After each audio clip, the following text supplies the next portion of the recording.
I'm Sienna. I'm the kid. I'm Sarah. I'm the mom. This is Queer Kid Straight Mom. Let's talk.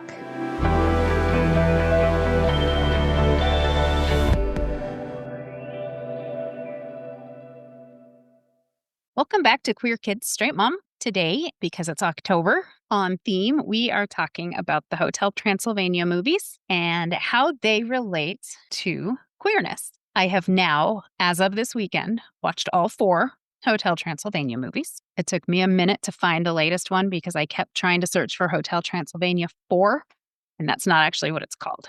It's called What? Hotel Transylvania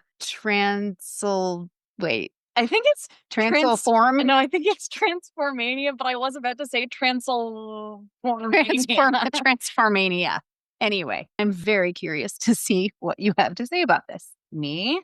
About Transformania? About queerness. I have like a couple of little things that I've like come up with, but I'm like very curious. No, and to be fair, I do think that Transformania is not breaking necessarily any new ground in terms of the series and social commentary. Like, it is sort of just retrace. So it is probably the least relevant of all the 4 movies in the series. That's not true. This, Hotel Transylvania 3 is maybe less relevant. But I did kind of like, well, I don't know. You tell me your stuff, and then because it's the most recent one I've watched, I'll tell you what I came up with about this latest one. Okay. Well, first of all, if anyone is not familiar with the sort of Halloween adjacent masterpieces that are the Hotel Transylvania movies, basically it's all about Hotel Transylvania, which is owned by Count Dracula, as a safe haven for monsters who were not accepted by society after his wife was killed by a human mob. So you can already see where the social commentary is here, right? And, the series goes on and they have various adventures, and most of it revolves around Count Dracula, Drac, trying to adjust to the fact that his daughter, Mavis, has fallen in love with a just random human guy named Johnny. And so Hotel Transylvania 4, Transformania, is about Drac is going to transfer ownership of the hotel over to Mavis and Johnny. And then Johnny's all like, oh, I have all these ideas for modernizing the hotel. And then Drac gets cold feet and is like, oh, actually you have to be a monster in order to get control of the hotel. And so then Johnny transforms himself into a monster, and then all the monsters get transformed into humans and shenanigans occur. So I'll just jump right there, and then you can, should we go in order? Oh, that's fine. Whatever. We can start there. Okay. So here's my thought, just based on, especially as you were saying that, it kind of like started to come together in my head. Social commentary on something that I have been noticing. Like, Dad and I just had a conversation about this, and it's something that I've been thinking about. Johnny was like, oh, I have all these ideas for the hotel. And Drac was like, no, he's going to run it. And so, then Johnny realizes that, like, oh, I ruined it for Mavis because now he doesn't want to give it to us because I'm not going to do it right, because I am not one of you and I will never be one of you. It's really interesting that there's if you look at the hotel as this safe haven, and like, let's go with our metaphor here and say like queerness, like a safe haven for people that have been, kind of pushed out, that are different, that are pushed out of mainstream society sometimes. And this is like a safe place to just be yourself. But there's somebody that wants very much to belong, but keeps feeling like I'm not doing it right. And one of the things that Drac kind of has to figure out is he might come in seeing it differently, but he's still supportive and loving, and he genuinely wants to be included in this. And there's nothing in him that like hates these people or dislikes them or dismisses their ideas. He just like has his own ideas. And it's like this process that they have to figure out how to be open to that. Mm. And I think that's really interesting because, like I said, Dad and I were just having this conversation about this sort of like purity test thing that I feel like is going on the left. And I think it goes on both sides, but I'm probably more keyed into it because of more of the people I see commentary from. But I do think that there are a lot of people that agree with each other, chastising each other for, you didn't say that exactly right, or I know how to be an anti-racist and you don't. And they're really valid points. Like, there's a lot for people to learn from it. And if you're going to come in and try to be helpful, you have to listen to the people that know more about it. But at the same time, I think it's alienating to people that might be like, I am fed up with everything that's going on with the Trump administration, and like maybe they're moderates, maybe they didn't vote, maybe they just didn't care. But they're like, now I feel like I want to do something about it. But like, I'm scared to even open my mouth around these people because I haven't spent all these years learning all of this. And I'm afraid that they're going to get mad at me when I say the wrong thing. Well, I've always found the purity test thing a little bit ironic because if we think about it, everyone's okay with purity tests to some extent. I don't think anyone would question that Democrats should not run a candidate who thinks slavery is okay. Right? That's a purity test. And then there's like this whole spectrum of like where we sort of start thinking, okay, Democrats also should not run a candidate who thinks that Jim Crow era laws are okay. Democrats probably shouldn't run a candidate who doesn't think that racism is a real thing that exists. Get some pushback on that from some people. Democrats shouldn't run a candidate who doesn't think that police brutality is a problem and doesn't think that police reform is necessary. Well, see, now you're getting into territory where a lot of people would say, no, I don't have any problem with a strong pro-law enforcement Democrat. That would be a good thing in a lot of places. And so it's a spectrum, right? And you just get further and further along that spectrum. And so actually, when people say, I don't want purity tests, they're just saying, I don't like the purity tests that you've chosen. But to your point, yeah, definitely, when you get too far along that spectrum, it creates an environment where people don't feel like they can share ideas. People don't feel like they can be different, that they're not welcome.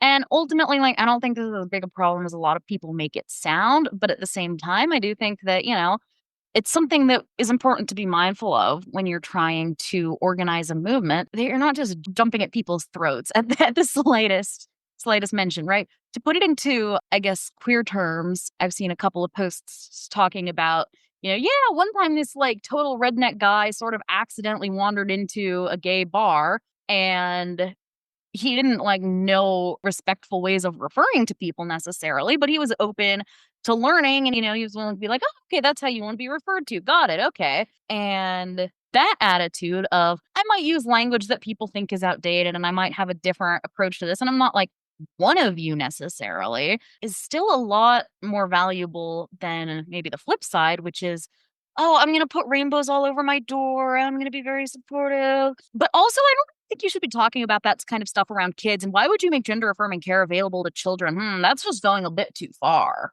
I'm sure J.K. Rowling, love to pick on J.K. Rowling, says all the right things about gay people, but she's not a safe LGBTQ plus ally. Right, that there's a difference between fundamentally being a kind person who is willing to support a community and learn, but still maybe saying things that we would like cringe at versus being sort of performatively supportive, but, deliberately acting in ways that are harmful. To bring this back to Hotel Transylvania, right?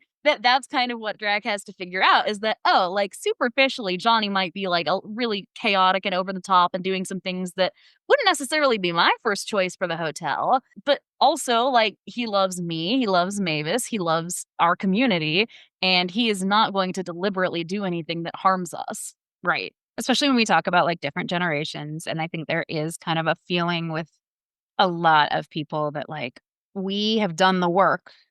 Why do you just get to walk in and be part of this movement?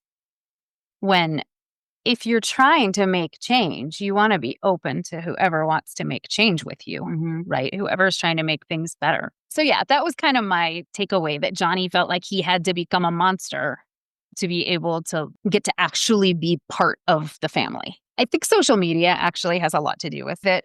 People just want to be out there with a good comeback and a good takedown, and like everyone wants to like have that like burned, Well, but social media really encourages sort of flash flood, like, oh, this is the right thing to do, and this is what you need to say, and this is what we're going to do, and anyone who disagrees, you have to come up with a quick comeback and all that stuff, when obviously that's not like a sustainable way for social movements to exist. Yeah. Sometimes you don't have to keep it the way it always was and risk alienating other people. If the movement isn't growing and developing, it's not going to be effective.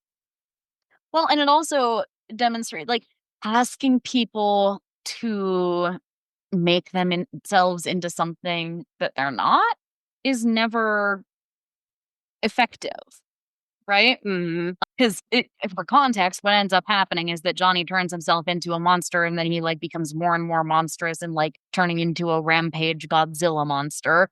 And it's all because he felt like he had to make himself something he wasn't. And it doesn't matter like what your background is or what you look like. It is not fair to ask people to make themselves something they aren't just because it's what makes you more comfortable.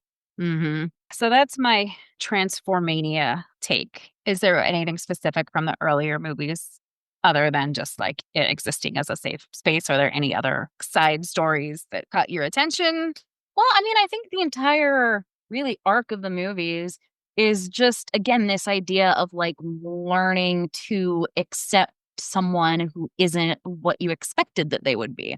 So the first movie is that, Drac has to understand that, oh, like Mavis is in love with a human. That's not what I expected, but it's also okay. And then the second movie, Donnie and Mavis have a baby, and Drac is all like, oh, he's going to be a vampire. And then, like, it's not at all clear that he is going to be a vampire. And Drac has to learn that, he can't force this kid to be a vampire by throwing him off a tower or something. Conversion therapy. Right? Literally. Like, Dennis is going to be what Dennis is going to be. And there's a cute little thing where, they're talking. Mavis is like, oh, and you don't mind that Johnny's a human and like our kids might be human. And Drax says, and this is probably paraphrasing because I don't remember exactly the line, but something like human, vampire, unicorn, I don't care, whatever, as long as you're happy. And then later on, when there's all this stuff going on with Dennis, Mavis is like, human, vampire, unicorn, you said whatever makes me happy. Like, I'm happy with whatever my son is, and you're the one who feels like you have to force him into a different box. And I just think that's really good. Yeah. Third movie is a little bit less in that groove. But then fourth movie, right, that now all of a sudden Drac is being confronted with this, like, oh, I thought I was on board with Johnny being a human, but now the idea of him like getting his human hands all over my hotel makes me really uncomfortable. And I think what's interesting about this is it also just shows that like acceptance is not just a one step check the box. I accept you. Everything's smiley rainbows now, right? Like it's a process. And it means like this is where like when people say, oh, trans people want special rights, like they just want equal rights. Mhm. It means that when it comes to the sharing the experiences and the opportunities, that you do that too. Right. Because a lot of people will be like, well, I don't care if someone's gay or I don't care if someone's trans, but why do they have to shove it in my face? And it's like, well, you mean by like existing? Mm-hmm. Like by not making themselves smaller to fit into what, again, what you want them to be. By asking for the law to protect them from harassment. Yeah. Yeah. I did think in the third one, though, that Erica woman, like she was a monster hunter, right? Mm. And then she met them and kind of realized that, okay, these guys they're not like horrible. They're not the enemy. Mhm. And so there's kind of a nice thing there. There is for sure that like, yeah, if you have been raised with people telling you, this is evil, this is horrible, these are terrible, monstrous people who want to kill you and suck out your eyeballs or whatever. I don't know why suck Was out that your in there? eyeballs. No, That was like so popped into my head. And then you're gonna believe that if you don't have any exposure to anything else. Right. But yeah, we see that when Erica is exposed to just like this happy family that is, really just very similar to her, and she's like, oh, they don't want to hurt anyone, they're just like chilling out, that it changes her perspective. And not only does she say, oh, okay, they're not horrible, I'm not going to try to track them down and hurt them anymore. I actually can see the beauty in them. Mhm. And I am willing to make this part of my life and part of my family because look at the joy Mhm. and the love. And of course, we also have Drac. There's this kind of like underlying theme in the movies of like the zing, which is where you like lock eyes with the person you're meant to be with and you zing and you like, oh, you're my true love or whatever. And like Drac and Erica have this zing moment, and then Drac has this total crisis of, well, you can only zing once though. What the heck? Mm. And yeah, just like this cute little thing of like, no, you're not stuck in one place forever. You don't have to be like mourning over your dead wife forever. You're allowed to move on and you're allowed to, have a future that's different from what you thought it might look like. And she can zing with somebody that she would have thought never, ever in a million years. And that's okay. I also feel like, though, we could do a separate episode on like the thing of, and then I fall in love with someone from a marginalized community, and then I realize that they're not even. Yeah. Yeah, that's definitely something we could do in the future. But anyway, yeah, there's just like kind of a lot of underlying themes of acceptance and openness and learning that the way that you are always comfortable doing things isn't always like the way that's best for you or best for your loved ones. And that's okay. And then there are just so many fine little moments also sprinkled throughout the movies. Like at one point in the second movie, Johnny and Mavis are like, well, maybe we're going to like move back to where Johnny's parents live, because if Dennis is going to be a human, we maybe want him to be like in a human community. And then they go back and Johnny's parents are like, oh, look, we invited the other mixed couples in the neighborhood. And we have this bedroom for you, Mavis, where you're going to sleep in a coffin and it has Halloween decorations everywhere. And Mavis is like, ooh. Yeah, that's good too. They're just fun too. Yeah. So if you need some escapism and you haven't seen them and you want something that's like really fun to watch, but now also because you listen to this, you can be like, yeah, we recommend them. Yeah. On our next episode, because it's the week of Halloween, we are going to stick with the Halloween entertainment theme. And we are going to talk about horror movies that have problematic trans characters. Specifically, the trans killer trope, which is, we've talked about Psycho on here before, but there are a plethora of movies with the trans killer trope in them. So we will do that for Halloween week. If you can think of any and you want to message us and tell us, oh, talk about this one, please do. Enjoy your hopefully beautiful fall days, and we'll catch you later. Bye. If you found this episode interesting, informative, amusing, please review and follow us on your podcasting platform of choice. Getting those reviews and follows really helps us show up more in the algorithm and be able to reach more people to help them. You can find us on social media, Instagram and Threads at queerkid.straightmom, Blue Sky at qksm.bsky.social, and Facebook at queerkidstraightmom. We are no longer on Twitter.